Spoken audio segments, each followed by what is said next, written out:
নীতিগত জটিলতা, উচ্চ নির্মাণ ব্যয়ে দেশের আবাসন খাত চ্যালেঞ্জের মুখে। চলতি বাজেটে জমির মালিকের প্রাপ্ত ফ্ল্যাটের উপর নতুন করে 15% মূলধন আয়ে কর আরোপের সিদ্ধান্ত নিয়েছে সরকার। সরকারের এই সিদ্ধান্তের ফলে ফ্ল্যাটের দাম এবং বাসা ভাড়া বাড়বে।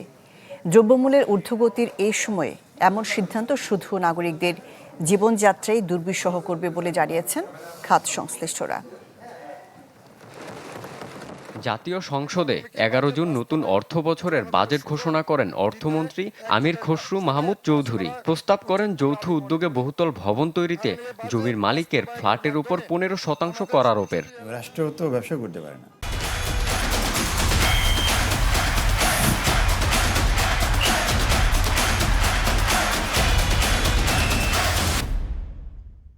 এর বিরোধিতা করেছেন আবাসন খাতের ব্যবসায়ীরা। তাদের দাবি, এর ফলে চাপ বাড়বে মালিক ডেভেলপার দুই পক্ষেই, যার সরাসরি প্রভাব পড়বে ফ্ল্যাট বিক্রিতে।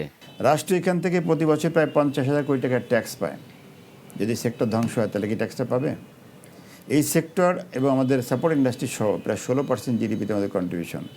যদি আমরা এখানে ধ্বংস হয়ে যায়, এই সেক্টর যদি ধ্বংস হয়ে যায় তাহলে কি এটা পাবে? জিডিপিতে কন্ট্রিবিউশন থাকবে? থাকবে না। 15% করের প্রস্তাব পুনর্বিবেচনার আহ্বান তাদের। জানান, এ খাতের সঙ্গে প্রত্যক্ষ ও পরোক্ষভাবে যুক্ত 2.5 শতাধিক শিল্প ও সেবা খাত। ক্ষতিগ্রস্ত হবে সবাই। রাষ্ট্র কিন্তু বড় ধরনের ক্ষতির মধ্যে পড়বে। সেজন্য বলতে চাই যে মাননীয় প্রধানমন্ত্রী দেশে বাইরে ছিলেন, অনেক বিষয়গুলো 17 বছর অনেক কিছু শিখেছেন, জেনেছেন, বুঝেছেন। আমি বিশ্বাস করার নেতৃত্বে সরকার সঠিক সিদ্ধান্ত নেবেন এবং বিশেষ করে এই রেজিস্ট্রেশন খরচটা কমাবেন এবং স্পেশালি যে 15% অতিরিক্ত যে কর আরোপ করা হয়েছে, তো এইটা যেন উনি মওকুফ করেন। আমরা সেই বিষয়টি অনুরোধ করব। আমি আশা করি উনি সেটা করবেন ইনশাআল্লাহ।